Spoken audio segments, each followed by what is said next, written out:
Yeah, I felt like the story had been told, and Jim Cameron even felt like the story had been told after 2 of them, and he felt a little bastardized by the 3rd one, and I had to go down there and kiss the ring, and I'm a big fan of Jim Cameron's, and I said, look, I think that we can tell a story about after Judgment Day, after the bombs have gone off, and therefore that's a platform to talk about a new storytelling world. Right. He sort of nodded and said, that sounds kind of interesting, and then went on to tell me the story about when he was following Ridley Scott on Alien. Right. And Jim Cameron went on to make the Aliens picture, and people thought, who's this guy? He's made Piranha 2, you know? And he's following the great Ridley Scott, and he thought he could honor the mythology and further the storytelling and have everybody ultimately feeling pretty good about it. So that was largely the genesis of that. So what did Christian Bale say to you when you came to him in London and said, I want you to... He told me to fuck right off in no uncertain terms.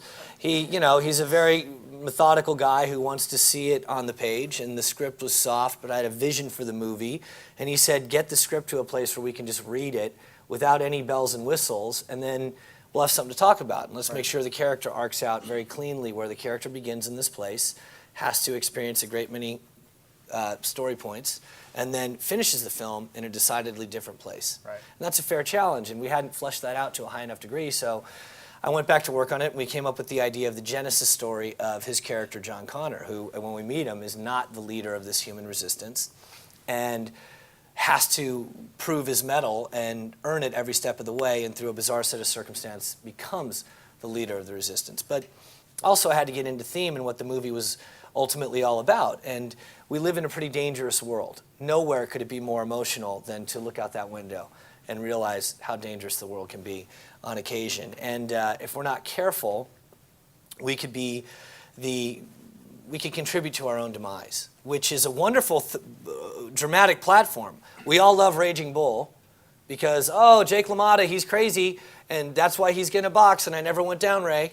You know, but at the same time, he's going to destroy his life. Or Tony Montana in a Scarface picture, flipping burgers and going, one day, Chico, one day, Chico. Right. You know, dreaming about doing his thing, and it's that ambition that got him there, and it's that ambition that ate himself. Right. And I think that goes on a personal level, and it naturally goes on a societal level.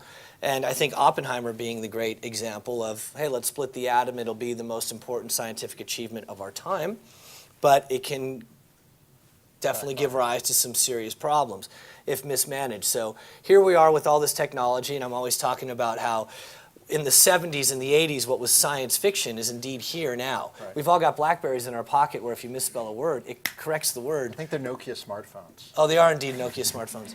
Hey, Taro.